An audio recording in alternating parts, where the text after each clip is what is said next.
relationships are very important. You can't work without relationships. Orson Welles said it best. He said, a writer needs a pen, an artist needs a brush, but a filmmaker needs an army. And nothing could be more true than that. Pull up a chair and listen in, because we're here, damn it. Hey, everybody. This is Georgia in Connecticut. I am your host, Georgia Reed, and today's guest is Steve Emirzian. Steve has worked in the industry for more than 25 years as an actor, writer, producer, and director.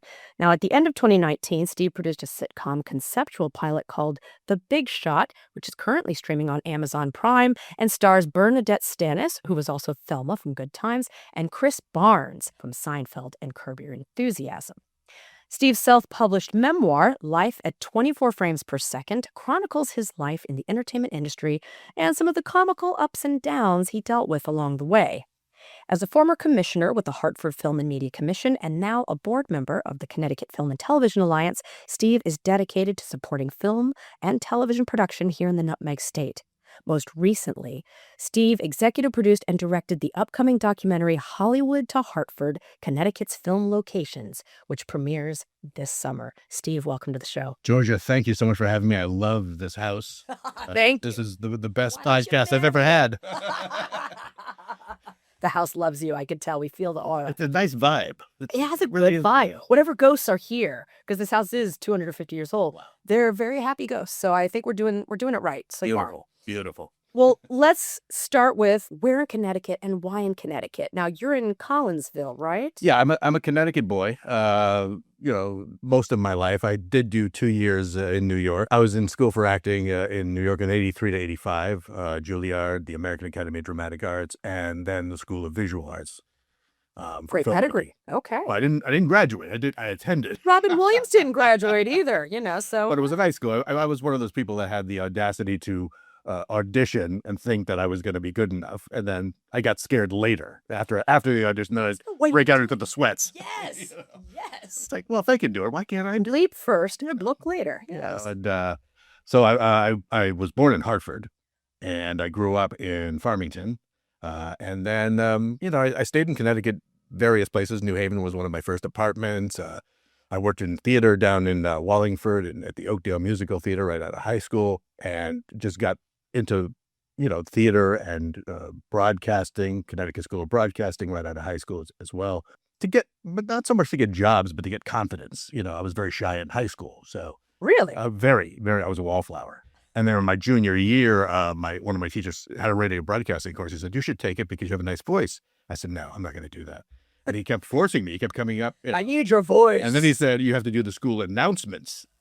Wow. I said, there's no way I'm doing that. And he talked me into it. And after a while, I kind of liked it, and I felt comfortable. And I thought, well, maybe broadcasting or acting or performing might be something that I might like to go into. So that's how it all started. Do you feel, you've been here in Connecticut for a while, would you say Connecticut is a creator-friendly state? It's a creator-friendly state. Sometimes the politics gets in the way a little bit. But Connecticut is known for so many great things. It's not just the tax incentives. It's also the relationships here that when I've worked in New York, and there's nothing against New York, but they're not as friendly there. The relationships aren't as real, and there's money involved. Where do you like to go to network, or how do you like to network in Connecticut? My mother always told me the best way to network is volunteer. First volunteer somewhere. And every time I've volunteered, almost every time, I've gotten a job. Because you volunteer first, you show them that you're willing to do it for free. So obviously you can do it for money. Yeah. And that started when I was probably as a teenager. Wow. And I remember, like I said, the first job I had was at the Oakdale, and I was coming in from Farmington. And I remember at the interview that he said, "Where's Farmington?" I said, "Oh, in the Hartford area." He goes, "Oh, forget it. You're not going to come all the way to Wallingford for $6 an hour." This is 1984. I said, "Sir, I'm a man of my word. I love that. And I will be there." I was never late. I always came in, and we would average 50 or 60 hours a week. And that's easy when you're in your 20s or whatever. And it was, the money piled up because you didn't have time to go anywhere. You were just unloading from the truck, loading them back in. And parents, put your children into PA work. Right. PA work or roadie or what have you. So yes, volunteering your services definitely helps. Just say, hey, what can I do to help? And you'd be surprised at how many people will take to that. Yeah. Very much so. And then I always wanted to be a part of something, so I'd be in the theater. I would help them with their set construction or painting, not necessarily acting. It could be anything. What's your favorite thing about Connecticut? The diversity, not just the diversity in people, but the locations. You can go within 15 minutes from a beach scene to a desert scene to a quarry to a heavily wooded area with waterfalls, and it's a lot cheaper. I mean, we can do, the average sitcom, just talking about sitcoms, is $4 million an episode in Hollywood. We could do the same thing for 1/10 of that here in Hartford, and probably even cheaper than $400,000.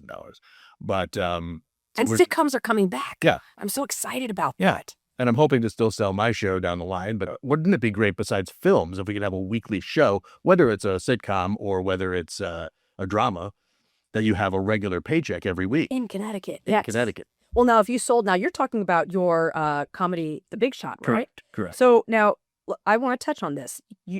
Did you shoot it all here? We shot it all in Hartford. Yeah, shot it all in Hartford. It's based on my life working in the crazy local world of local news. Okay. And all the weird things that go on. I mean, stupid things like we couldn't go to the bathroom during I was a closed captioning specialist, which means I would talk, the words would come onto the screen of what they were saying, and they'd have a commercial break, and you'd have 2 minutes to go to the bathroom. Well, the bathroom was on the other side of the building. Why is it always on the other side of the building? That always like, I thought, what? I'm not going to be able to. So you're running, trying to get past the guests for a talk show, trying to get them out of the way. I wanted to talk to these architects. All right, it's a news show. We got to put the bathroom as far away as possible. So you'd always be late coming back. And it'd be 30 seconds into the news, and whoops, things like that. Or the anchors who would be like so nice on screen, but like 30 seconds before they go on, they're having some argument with somebody, and then they're bashing the wall. You really were like that? Oh my God. And so I thought, I started writing things down on a legal pad, and I thought this would be a good TV show. And the show is basically, the character has a friend who gets a Hollywood production to come to Hollywood. I mean, a Hollywood production to come to Hartford. Mm-hmm. And he wants him to be the showrunner. Oh. And so all the people that weren't talking to him because he was a lowly, closed captioner, now want to be his best friend. Now they're the show, right? Because the show is going to be in the very building that they're doing the news. Well. So it's kind of like the show within a show format, kind of a thing.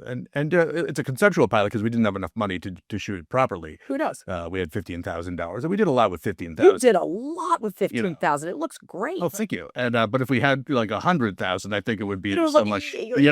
Sure, of course. But again, 100,000 is 1/25 of what they would cost Hollywood. How did you go about getting it distributed on Amazon Prime? That was my good friend Joe Young. He's a producer friend of mine. We've Joe Young. He's done so much.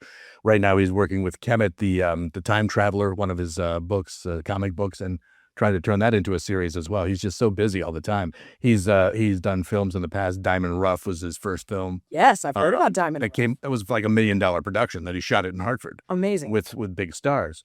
And so Joe called me one day because he heard that I was thinking of doing this the sitcom pilot, and he offered to help out, and he helped all the way through, got people to help on the crew. The average crew on a sitcom is about 35 to 50 people. We only had 12. Wow. And with 12, we shot the pilot in less time than the average 6 days. That's incredible. So that's a testament to the crew. My gosh. They were right on top of things. Where did you go for your equipment and cameras? A gentleman by the name of J. Stan McCauley out of Hartford. He was one of our mentors. He was in the cable access world for the last 30 years. He was running for mayor of the city of Hartford. Oh. And I said, well, we're not going to get him. And he's a great cinematographer. And we're not going to get him at all. He says, I will do this with you, but just know that I have to leave at about 3:30 to go do my mayoral. To be mayorally. Yeah. And the thing I always say is whether you're winning or you lose the race, you still have to put the same amount of energy into it. So he was great to do that for us. And we got him out of there at 3:30 or 3:25 or whenever he needed to go. And it was the efficiency of all of us working together and saying, okay, this is what we do. We'd shoot 6 pages in a day, sometimes 8 pages in a day. Yeah. And we just got it done. That's amazing. So it sounds like, again, it's all about relationships. Relationships are very important. You can't work without relationships at all. You can try. It's really hard. Yeah. Orson Welles said it best. He said a writer needs a pen, an artist needs a brush, but a filmmaker needs an army. And nothing could be more true than that. That's a great you cannot make a movie by yourself. I know some people have, but they look like it. Right. And you need not just an army, but you need a group of people who are as passionate about it as you are. Yeah. And really are going to give it 110%, because why bother otherwise? That's incredible. Yeah. Listen, you know what? I think this is a good time to take a break. Sure. We'll be back right after this with more with Steve Emirzian. This is the part of the show where we would normally be featuring one of our sponsors. We don't yet have a sponsor, but if you decide you would like to be a sponsor of this show, this is where we would be sponsor. If you are interested in becoming a sponsor for Georgia in Connecticut, do reach out to us. The link is below in the show notes or description box. We are back with Steve Emirzian. So, Steve, this is the part where I like to ask, what do you do and what are you working on now? Well, I'm a writer, producer, actor, director, jack of all trades. I love it all. I've been working on many different projects. I just recently became a board member with the Connecticut Film Alliance, Film and TV Alliance. Yes, the Connecticut Film and TV Alliance. You're going to hear a lot about this on the podcast because it is a great resource. And I've been in a lot of arts organizations over the years. I started with the Connecticut Film Office back in the 80s, helping to bring in other productions. We helped to bring in Judging Amy. It was a television series. I love Judging Amy. And my sister was hired as her stand-in when they came to Hartford. We wanted them to come to Hartford to shoot the show because it takes place at Hartford, but they never did. So we kept begging them, and eventually they did second unit. They brought a second unit crew out, Sure. which is, for those who don't know, second unit is when they shoot the scenes, the buildings, Mark Twain House, State Capitol, just to give it that feeling of realism that it really is in Hartford. And once they did that, it was much more interesting to watch the show. Oh, I know that building. It gives a sense of realness to it. Yeah. So I was a PA at the time, and I was a liaison for them to bring them around. And as I said, my sister was hired to be her stand-in, so she would get into the car, the Volvo, whatever it was that Amy Brenneman I love out Amy there. Brenneman. Her work is so good. She is You're great. so good, Amy. I love her too. And then then this was back in the days before the drones. So you'd have to hire a helicopter with a cameraman in the helicopter to follow the car or get those shots. So it was really quite thrilling to watch. And so that was a lot of fun. And then over the years, I just helped out with other arts organizations and the Warner Theater in Torrington. I was on their marketing committee. Great. We actually shot them from the documentary. And then more recently, we were appointed by the mayor's office about 5 years ago, the mayor of Hartford, to be in the Hartford Film Commission. And we were helping to bring in production. You say we. Who is the we? Who's the we? Joe Young again, a good friend, Joe Young, and a handful of others. J. Stan McCauley was one of them. And we were commissioners. And so, again, as liaisons, when a show would come in, like Sigourney Weaver would come in with Call Jane, or more recently, it was a boxing film called The Featherweight. Oh, yes. Which came in with a lot of Hollywood heavyweights, and it was a multi-million-dollar production.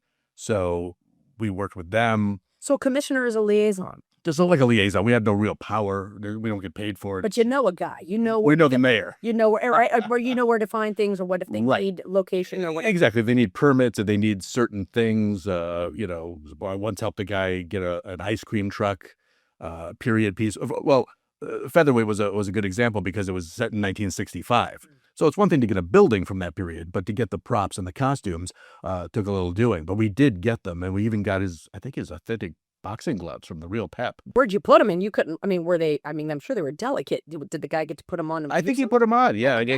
And don't sweat in them. James Matteo, who played Pep, you know him from Band of Brothers and a few other things.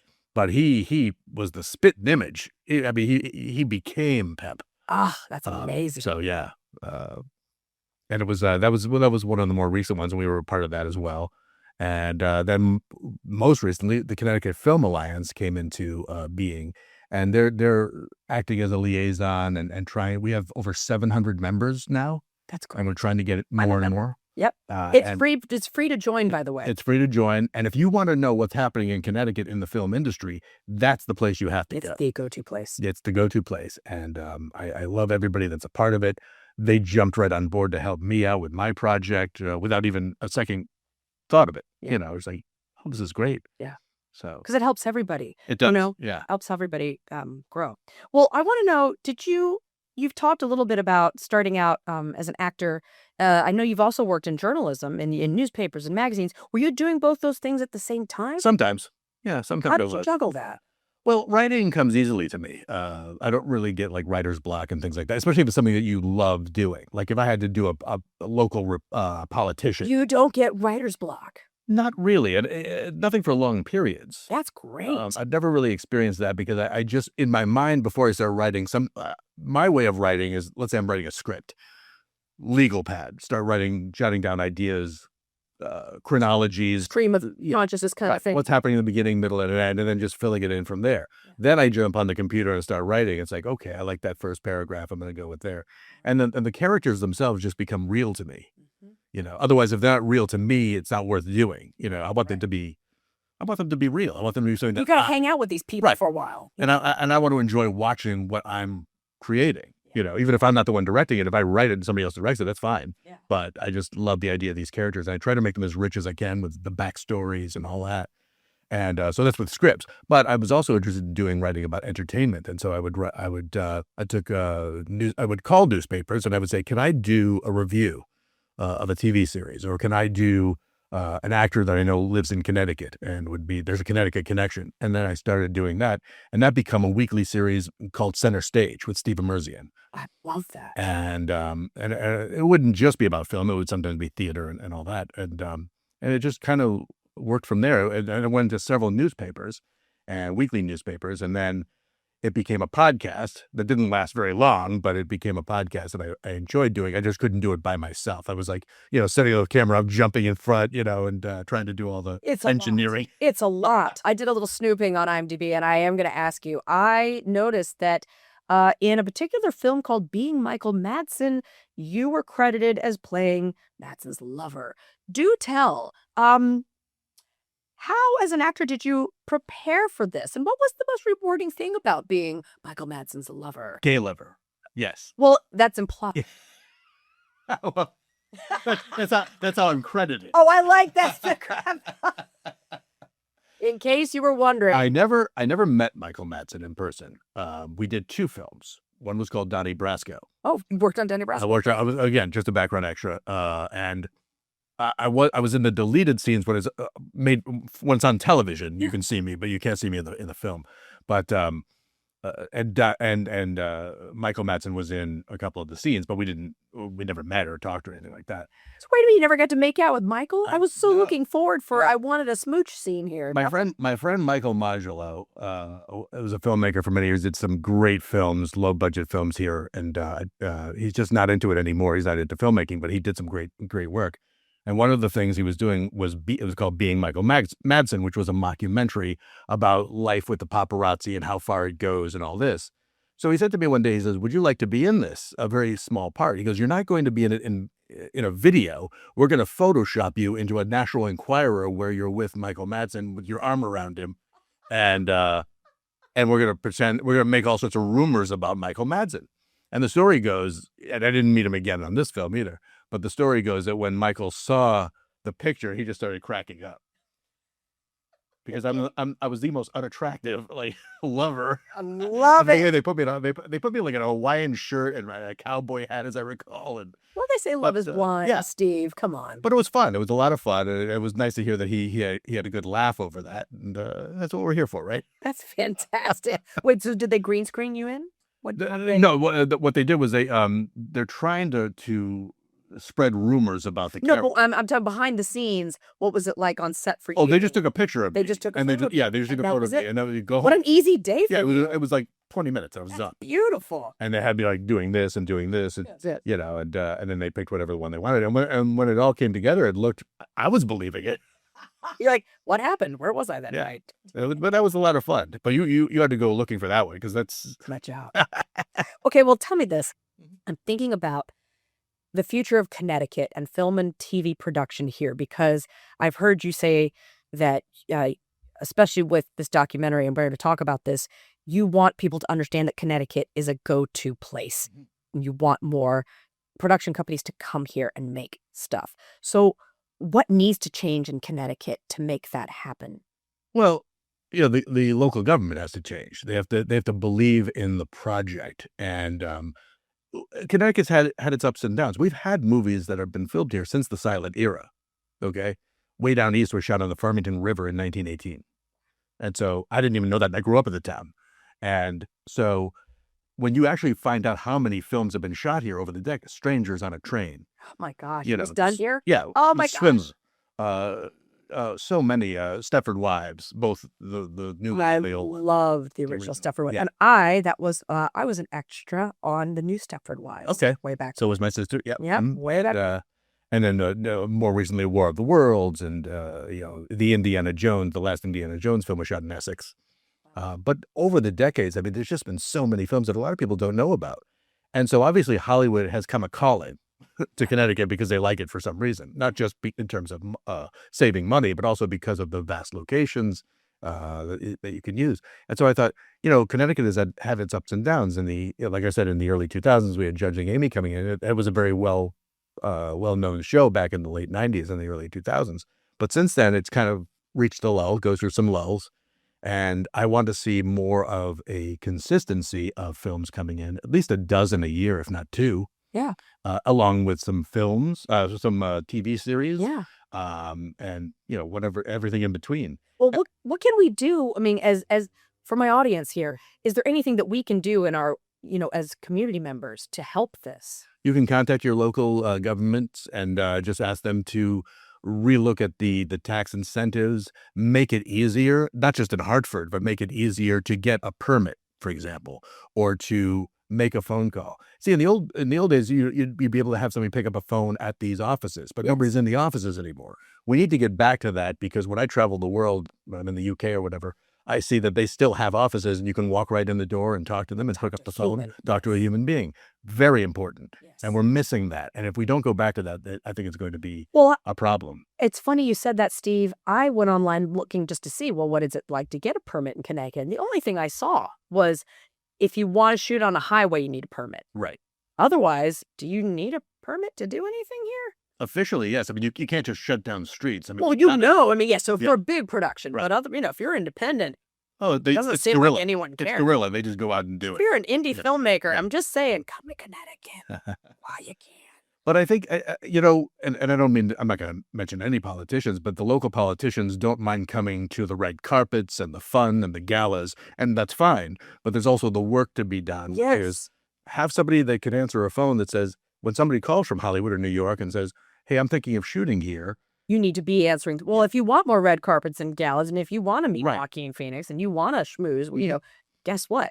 But that's where the Connecticut Film and TV Alliance comes in. They are the ones going out with locations and taking people around. People like Ed Cohen and Bob Dio, and these guys they're old school. Yeah. They're old school, and they know how to pick up a phone. Yes. They're not afraid, to pick up the phone. Cold call. No texting or emailing for them. Yes. Unless it's a last resort. And but again, we have to get back to these politicians have to understand that it's not just the fun and games of the red carpets and it's schmoozing. It's also the work of having somebody hiring, a part-timer. Yes. Or getting a volunteer, but probably better to hire somebody to just literally answer phones and return emails. Yeah. We need that. And I tried to get that with the Hartford Film Commission. They never came up with any monies, but we need somebody we need a dedicated space that people can come in, that they can see the posters on the wall of all the productions that we've done. Which would be so inspiring. Yeah. Yes. A brick and mortar, they say it's not important. I say it absolutely is important. Very important. Hollywood to Hartford. What inspired you to do this documentary? You've obviously been here a long time. You seem like the obvious choice to create a film like this. But I want to know, why now? Why did you decide to do this? I think it was the lull we talked about earlier. The Connecticut went through lulls, the highs and lows, and sometimes some years incredible amounts of productions, and some not so many. And I didn't like that inconsistency. And about 7 months ago, I thought, wouldn't it be great to have a calling card in the form of a documentary that we could make a passion project, literally no money, no budget whatsoever. And how do I do that? And I first brought it to the commission, to the Alliance, and they loved it. Of course. They got a call that night from Ed Cohen saying, this is what a great idea. So that made me happy that they were all on board. And then Bob, who happens to work at Connecticut School of Broadcasting, said, let me talk to Jim Robinson. Jim Robinson's the president of the Connecticut School of Broadcasting. Okay, great. It's been around since 1964, great school. And on top of things, it's not just for radio broadcasting anymore. Now they have a film workshop. That's fantastic. Have you taught there? I have not taught there. I was a student there many years ago. That's right. Thank you. And so I met with Jim, and he was just so open to the idea of bringing in some of the CSB students to help out. And he's been very helpful, incredibly helpful. And so he's been helping me edit this production. So they came on board as executive producers as well as entities. And he gave us 1 week at the school. So we shot, I think, 27 interviews. Looking back now, I think I did too many. I think if I had to do too it, many than too few. I think I should do it a dozen and stop at a dozen. But we got a lot of people into this, and it was not just filmmakers. It was actors. It was the caterers. It was costumers. So getting it from their point of view of why they love Connecticut and why they believe Connecticut is the best place to shoot. That's amazing. And so Hollywood to Hartford, the full name, Hollywood to Hartford, Connecticut's filming locations. Yes. But that's too long. So we just called it Hollywood to Hartford. I like that. You got your tagline. So 27 interviews. How did you find your subjects? Well, I made a list before we even started shooting of people that I thought were interesting. Yes. Most of them could do it, and some of them couldn't for various reasons. They were doing productions of their own. Some of them did them and sent them in to us. But for the most part, that week we got 3 or 4 or 5 interviews per day. Yeah. And I tried to keep them to 15 or 20 minutes. It's all in the pre-production. I'm one of those guys that has to plan everything out so that when we get there, there's a plan B and a plan C. If somebody doesn't show up, or if they're late, boom, get them right in. Yes. Next. So people forget that efficiency and time management is a talent. That is a balancing act. Is taking that extra half hour worth doing? Is it really going to be worth making it better?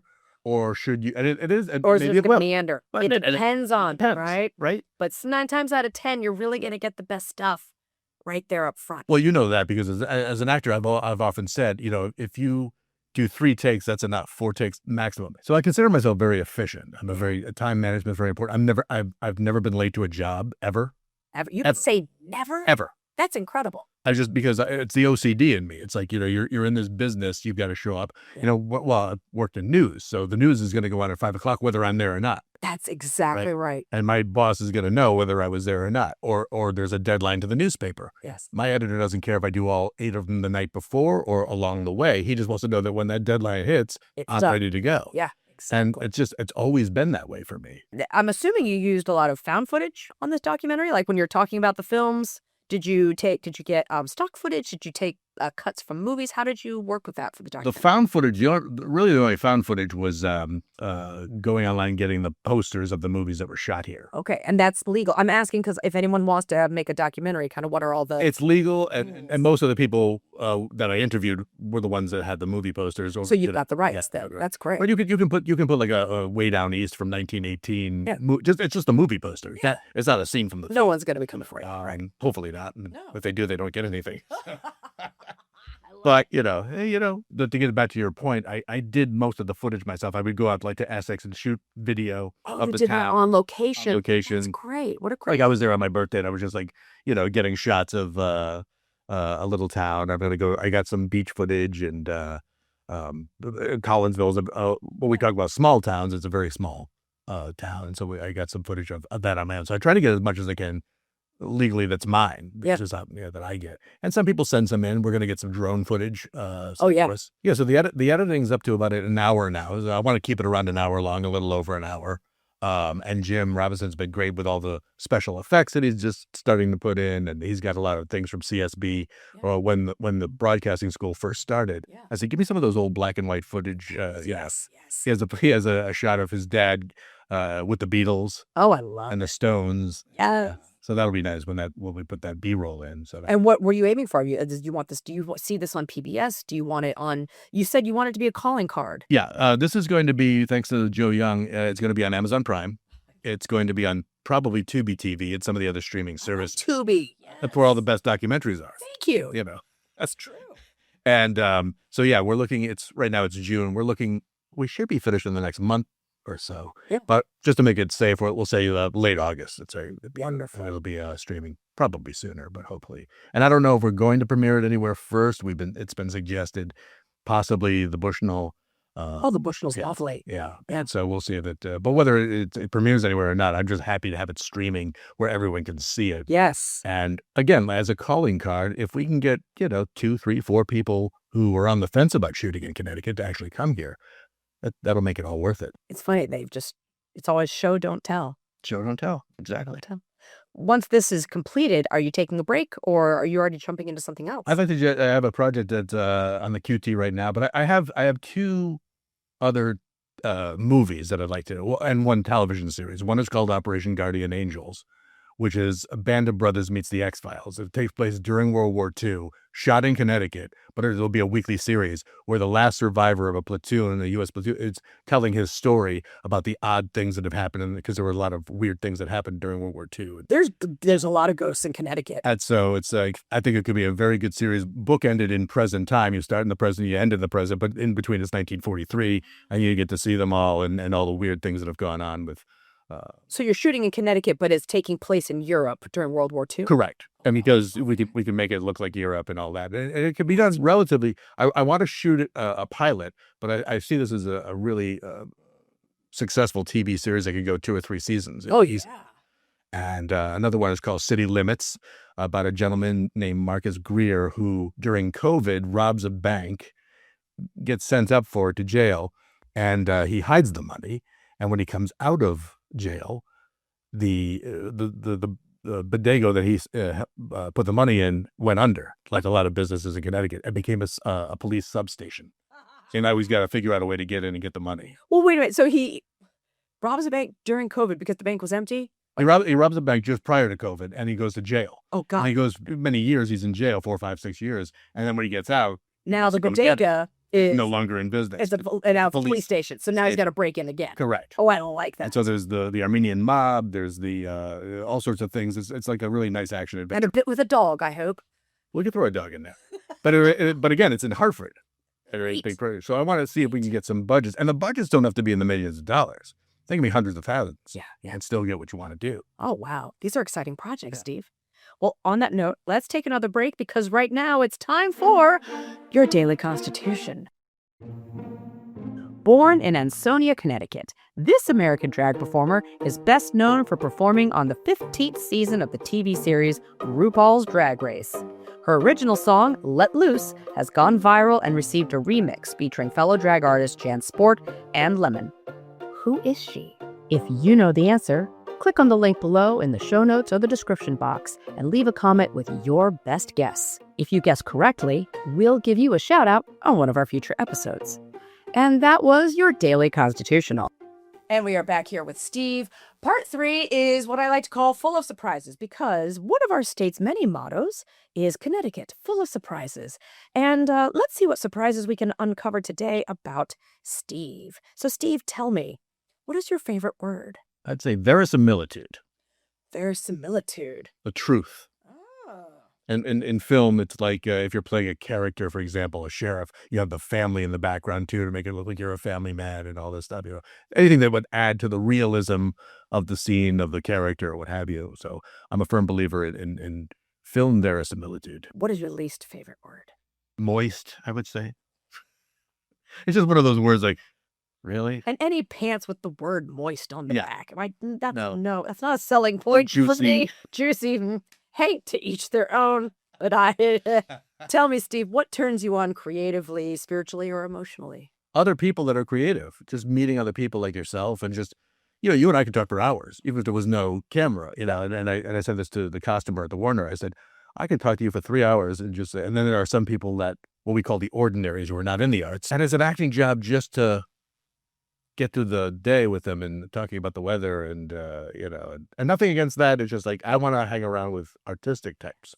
I feel more comfortable. What turns you off? People that are fake, people that are habitually late, people that don't have passion. If you hang out with people that are doers, go-getters, you have that energy, right? If you hang out with people who regularly are not doing anything and just, go with the flow, you can start to get lethargic yourself. It's like a quicksand. The scientists will say constant exposure to any source must result in a certain degree of contamination. If you stand next to a nuclear stockpile, you become irradiated. Well, in the same case, of the people you hang out with, you are who your friends are. Right. You are who your friends are. And I'm not saying hanging out with somebody for a couple of hours, but if they're normally like that for week after week, you'll start to become lethargic. And I find myself doing that too. And I thought I should be doing something. Like, I'm the kind of person like, Yes. if I rest too long, I should be doing something. Yes. I need to be doing more, something creative, whether it's writing or whether it's going out and taking a photo, just the sunset. Yes. Just something creative. Something. But you have to live with passion. Fortune favors the bold. That's one of my favorite lines. And, don't do anything half-ass. If Go you're all the gonna way do it, and don't do do it. it at all. Yes. And I throw myself into the work. And not just my work. I'll help you with your project if you want me to. I think, again, it's all about collaboration. Mhm. What is your favorite curse word? Fuck. Am I allowed to say that? Yes, you are. And I do. And I've been saying it a lot lately. No, it's a good thing. Tell me this. What sound or noise do you love? Oh, the sound of summer, the river, crickets, that kind of thing. What sound or noise do you hate? Anything loud, construction. What profession other than your own would you like to attempt? That's a good question. Maybe the trades, plumber. What profession would you definitely not like to attempt? Anything with sales. If heaven exists, what would you like to hear God say when you arrive at the pearly gates? We were expecting you. That's wonderful. That's wonderful. I don't think I'll get there, but hopefully someday. Someday. If my audience wants to get in touch with you, Steve, what's the best way to get in touch? Where can we find you? I don't want anybody finding me. Okay, you're unfindable. No, Steve Emirzian at gmail.com is a way to get a hold of me. Or my cell phone is 860-559-1337. I don't mind that. We'll put it all in the show notes. Sure. You'll have all kinds of new friends. That's all right. I can weed them out, I love it. There's no website per se. I have the Facebook site. I just put it on today. Hollywood to Hartford has its own Facebook page as of today. Oh, wonderful. We'll put that So on the if show they notes. want to learn more about that, we'll right now I'm making the rounds doing podcasts and radio interviews. Thank you so much for coming and taking the time Thank you. to meet with us. Everyone stay tuned for Hollywood to Hartford. This has been another episode of Georgia in Connecticut. I am your host, Georgia Reed. And to all the artists in the great Nutmeg State, keep creating and keep connecting because We're here, damn it. Be sure to like, comment, and subscribe. And if you really enjoyed the show, leave us a review. It helps us out a lot. Until next time.